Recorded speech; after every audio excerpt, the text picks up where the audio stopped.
Olá, meus queridos irmãos, queridas irmãs, sejam muito bem-vindos a esse especial de São Miguel Arcanjo, uma vez que hoje nós celebramos a festa dos arcanjos, dando uma acentuação toda particular a São Miguel, aquele que, diante da batalha que houve no céu, bradou: quem como Deus?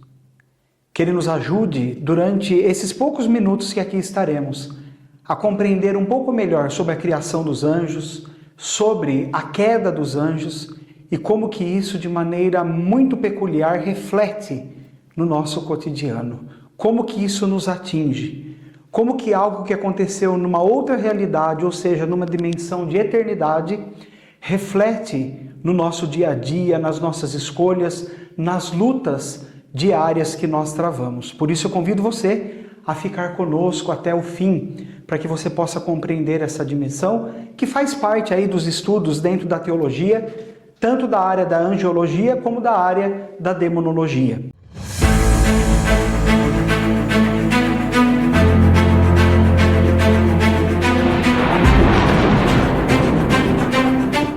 Então vamos começar.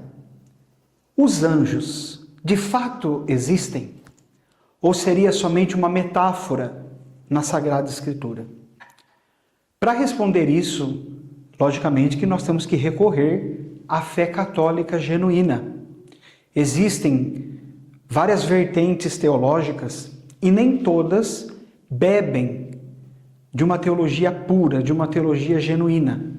Aquilo que a Igreja nos ensina no Catecismo da Igreja Católica, quando vai falar da criação dos anjos, ou seja, quando nós professamos a fé, o credo, aonde nós falamos: creio em Deus Pai Todo-Poderoso, Criador do céu e da terra.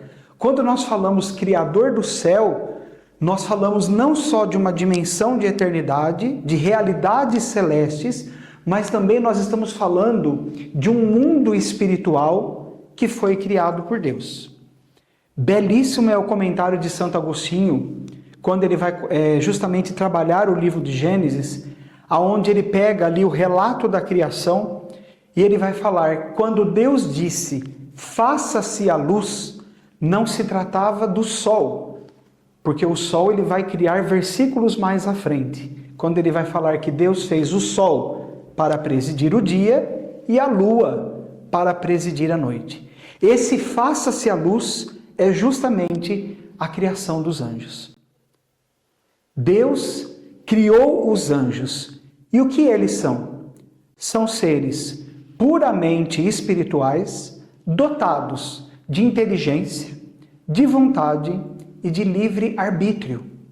Ou seja, os anjos de Deus, eles têm um intelecto, e um intelecto muito superior ao nosso. A gente precisa entender isso muito bem. Por mais que o ser humano seja dotado de inteligência, não chega nem perto daquilo que é a inteligência angélica, daquilo que os anjos têm como inteligência, como intelecto. Não é? Eles também têm vontade, ou seja, eles sentem vontade. E essa vontade, logicamente, após a prova dos anjos, ela é a vontade de amar e servir a Deus da forma mais perfeita. E eles também são dotados de livre arbítrio. Porém, após a queda, esse livre arbítrio, para aqueles que não traíram a Deus, ele resultou numa liberdade sem fim, porque amam a Deus em grau máximo, e como o mesmo Santo Agostinho diz: ama e faz o que queres. A vontade deles resulta em querer fazer a vontade de Deus. Por isso eles são totalmente livres.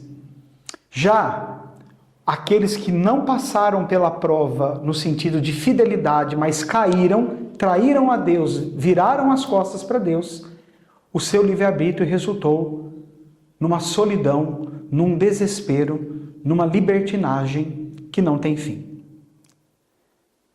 Esse é um pouquinho o contexto da criação dos anjos. E como nós já falamos um pouquinho que houve uma queda, que houve uma prova, não é? Logicamente que trataremos disso exatamente agora. Os anjos passaram por uma prova. Por que que eles precisavam passar por uma prova? Justamente porque eles têm livre-arbítrio.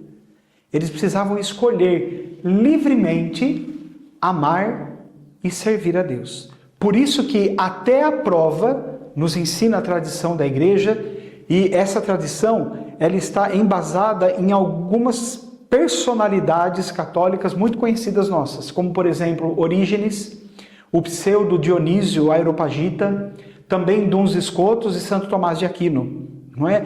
Eles vão nos ensinar que os anjos passaram por uma prova para poderem fazer a sua escolha livre em amar e servir a Deus. E nesta prova, que é quando Deus justamente revela o plano de amor dele pelos homens, onde o Verbo de Deus, que no tempo e na história nós damos um nome para ele, Jesus Cristo, o Verbo de Deus se encarnaria independente do pecado. O Verbo de Deus viria para reinar entre os homens. E o homem, então chamado a participar da natureza divina, ia livremente, assim como os anjos, fazendo a sua escolha por Deus, progredindo cada vez mais na vida de perfeição, até então provar dessa plenitude da vida de Deus. Aí houve a rebelião. Lúcifer e aqueles que ele conseguiu exercer influência negaram essa proposta de Deus. E por que negaram? Justamente por causa da diferença que existe entre natureza angélica e natureza humana. A natureza angélica, sendo bem superior à natureza humana, no plano amoroso de Deus, ela serviria à natureza humana. Ou seja, os anjos a serviço dos homens. E Lúcifer, então, junto com uma terça parte dos anjos, vai nos dizer a Sagrada Escritura, nega esse plano amoroso de Deus, porque ele queria que os homens estivessem a serviço dos anjos e não o contrário, por causa da diferença das naturezas. Logicamente que aqui eu estou resumindo bem, não é? Existem todo um contexto, né? Mas que logo você vai ficar sabendo como ter acesso, né? A esse contexto aí um pouco maior. Pois bem, quando eles são submetidos à prova, há então aquela separação que no Gênesis vai falar. Deus criou a luz e Deus separou a luz das trevas. Ou seja, Deus cria os anjos, eles são submetidos à prova, e aí há então uma separação. Eles passaram pela prova, aqueles que permaneceram em Deus permaneceram e ficaram sempre em Deus, e aqueles que caíram então se tornaram trevas. Veja, antes de passarem pela prova, os anjos não tinham ainda contemplado a face de Deus, não tinham ainda visto a Santíssima Trindade. Eles viam a glória de Deus. Eles contemplavam a imensidão da beleza da glória de Deus. E aquilo que eles viam como glória, eles achavam que já era Deus. Tamanha glória de Deus. Agora, após a queda, ver a Deus foi um prêmio concedido aos que permaneceram fiéis a Deus. Ou seja, os que caíram, os que se tornaram trevas, jamais viram e verão a Deus, e aqueles que foram fiéis puderam então contemplar a face de Deus. E contemplando a face de Deus, o seu livre-arbítrio, digamos assim, se congela no sentido de que aquele que vê a Deus, como Deus é, se torna incapaz de escolher outra coisa a não ser Deus. Como eles contemplaram a Deus, mesmo dotados de livre-arbítrio, eles não são mais capazes de escolher o mal, porque a glória de Deus seduz. A glória de Deus, ela atrai com tanta força que não se escolhe mais outra possibilidade. Não se abre mais espaço para que se tenha outro tipo de escolha, a não ser aquilo que eles viram desde então. Tamanha grandeza, tamanha santidade, tamanha majestade, tamanha sabedoria, tamanho amor que é Deus. E assim então, seduzidos pela beleza de Deus, fascinados pelo amor de Deus, e também eles participando da vida de Deus, eles só querem amar, servir e adorar ao Deus Altíssimo. Pelo contrário, os que caíram odeiam a Deus.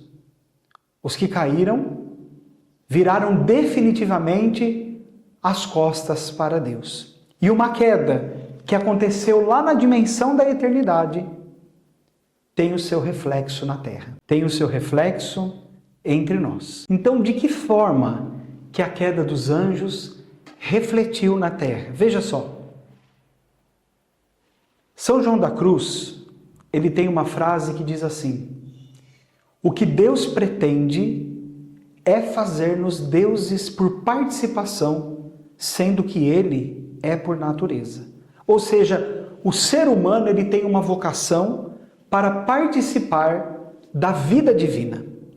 Deus quer que o homem participe da sua vida.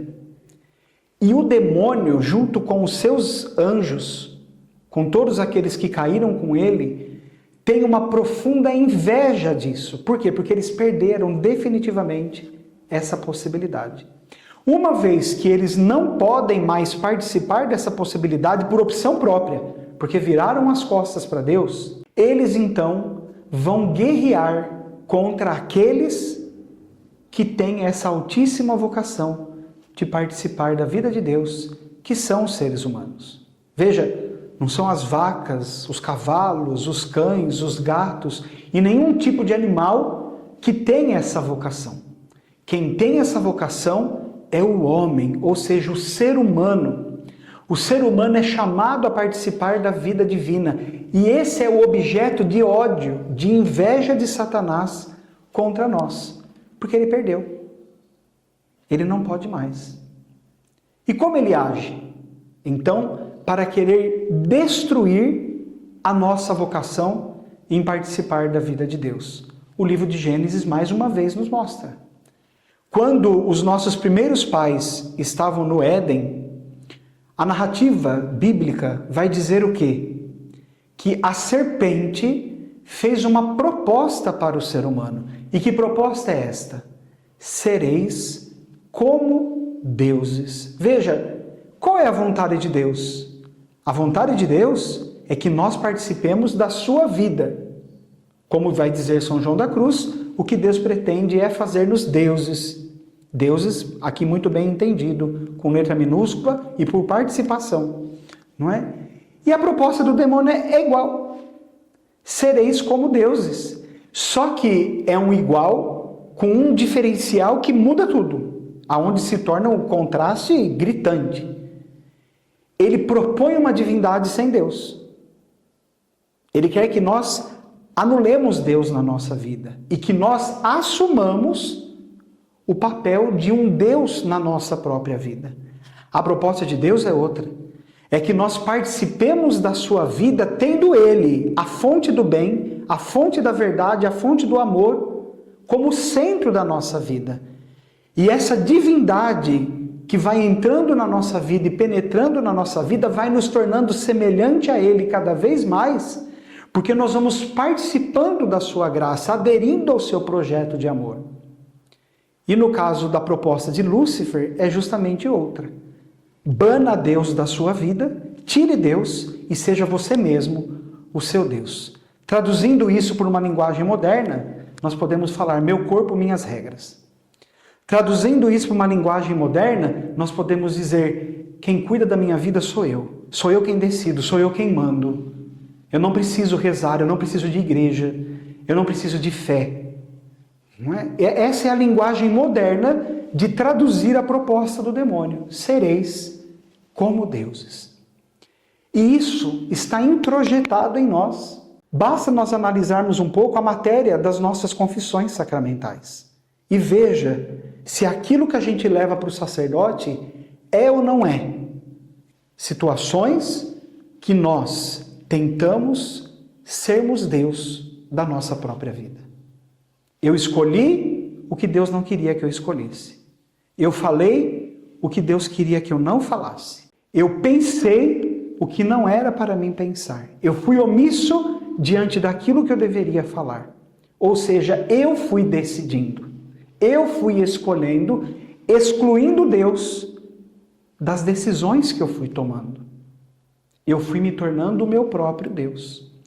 Então, depois da queda, a natureza humana está corrompida. E naturalmente, após a queda, a nossa tendência é ouvir o sussurro da serpente. Sereis como deuses. Mas agora, como inverter todo esse processo? Bom, eu falei no início que seria um especial de São Miguel. E aí exatamente que entra o auxílio dos anjos, daqueles que permaneceram fiéis, para nos ajudar nesse combate. O combate não é contra Deus. O demônio não luta contra Deus. Porque não tem como ele lutar contra Deus. Porque ele é só uma criatura. O demônio é pó diante de Deus. Deus soprou e ele deixou de existir. Então, a luta do demônio é contra nós. E como é que nós vamos conseguir vencer? Sem o auxílio da graça. E na graça que Deus nos concede, e nas graças, melhor dizendo, está a presença dos santos anjos de Deus. E dentre eles, como destaque, São Miguel Arcanjo. É por isso aquela famosa oração de São Miguel. São Miguel Arcanjo, defendei-nos no combate. Defendemos. Que combate é esse? O nosso combate contra a proposta do demônio. O demônio que quer corromper em nós a imagem e a semelhança de Deus. O demônio que quer tirar o nosso olhar do centro, que é Cristo, para que nós substituamos Cristo por ideologias, para que nós substituamos Cristo pelo nosso egoísmo, pela nossa soberba e por tantas outras situações que, como espécie de etiquetas, de enfeites, nós vamos assumindo aquilo como sendo personalidade nossa e por causa disso até mesmo assumindo uma mentira na nossa vida, dizendo, olha, vocês têm que me entender porque eu sou assim mesmo. Não, nós não somos isso. Nós somos imagem e semelhança de Deus. E os anjos estão ali para combater conosco, para que a gente possa então ir lutando contra as propostas do mal, contra as tentações, contra as armadilhas, as insinuações do demônio, para poder aderir à proposta do Evangelho, que na verdade é a única proposta que torna o ser humano verdadeiramente homem. Ou seja, que torna ele verdadeiramente livre. E é por isso que a palavra de Deus nos diz, para sermos livres, Cristo nos libertou. Mas não é um passe de mágica, não é? Nós precisamos aderir à proposta de Cristo para que realmente a gente possa desfrutar dessa libertação. Porém, o mal ele não tem a última palavra. A última palavra deve fazer eco no nosso coração do brado dado por São Miguel Arcanjo na grande luta que houve no céu. Quem como Deus? À medida que o demônio vem sutilmente dizer na nossa mente, sereis como deuses, a nossa resposta deve ser quem como Deus? E diante dos embates, das lutas que nós travamos todos os dias, nós então devemos elevar os nossos olhos ao céu para dizer, São Miguel Arcanjo, defendei-nos no combate. Defendei-nos na luta contra os principados, contra as potestades, contra os espíritos do mal que estão espalhados pelos ares, como vai ensinar São Paulo na carta aos Efésios, no capítulo 6, o famoso trecho da armadura do cristão. Porque o demônio baterá a porta da nossa vida todos os dias, e todos os dias nós precisamos aprender a nos defender. Precisamos aprender a conhecer as táticas do mal. Precisamos aprender a saber quais são as ferramentas que ele utiliza. Porque quanto mais nós conhecermos o nosso inimigo, mais condições nós teremos de enfrentar as suas armadilhas, as suas emboscadas, de discernir, como diria Santo Inácio de Loyola, aonde está a voz de Deus, aonde está a minha voz, a minha vontade e aonde está a ação do maligno. Nesse sentido, eu quero aqui fazer um convite para você. Nós estamos aí, com a graça de Deus, relançando um livro que foi lançado em 2015, chamado Demonologia e Psiquiatria, do Real ao Imaginário.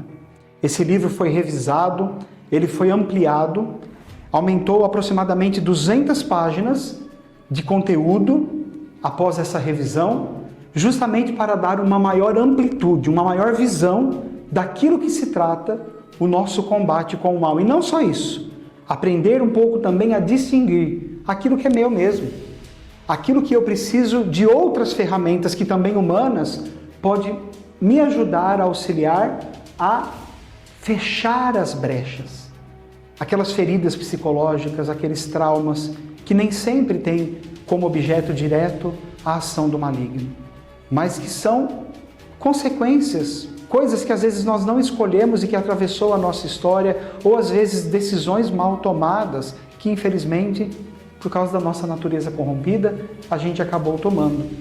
E nem sempre isso está ligado com a ação do maligno, mas a nossa tendência é querer fazer o quê? Terceirizar, não é? Não assumir as próprias feridas e não tratar dessas feridas. Primeira reação, podemos dizer assim, que a gente tem é, olha, isso daqui é culpa do demônio, e nem sempre é.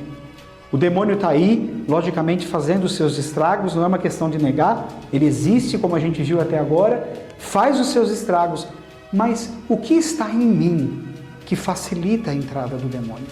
O que está em mim que me torna mais vulnerável aos seus ataques? Então também tem as questões humanas que esse livro também aborda, por isso que ele chama Demonologia e Psiquiatria, ou seja, tem a parte do demônio, mas também existem as feridas, as fragilidades da alma humana, da mente humana, que a gente precisa entender. Então veja, hoje é dia 29, dia de São Miguel Arcanjo. No próximo domingo, no dia 5 de outubro, nós teremos aqui na Dominus Salus, em meio período, das 8 da manhã até o meio-dia, um aprofundamento já sobre o livro Demonologia e Psiquiatria, nesse novo formato, com ele já revisado, ampliado, aonde eu quero convidar você a participar. Para isso você entra lá no nosso canal do Instagram, o link para fazer a inscrição está na bio, eu acredito que nesse vídeo aqui também você vai encontrar alguma coisa aí embaixo, para poder fazer a sua inscrição, não é? E ali nesse curso, dentro da taxa da inscrição, você já vai estar recebendo também junto esse livro, né? Porque nesse aprofundamento você vai ter o livro em mãos para poder ir lá nas páginas que nós vamos utilizar, já começar a rabiscar o seu livro, né? Para poder entender aquilo que esse livro contém e de que forma que ele pode ser um instrumento, um auxílio para você poder entender os combates, para você poder entender a sua responsabilidade diante deles e assim também fazer a sua escolha bem feita e desfrutar dessa liberdade de filhos de Deus que eu e você somos chamados a ter. Que Deus te abençoe, que Deus te ilumine e que você possa, iluminado pela graça do Espírito Santo, aderir cada vez mais ao plano do Senhor. Se você vier domingo, nos vemos domingo. Deus te abençoe.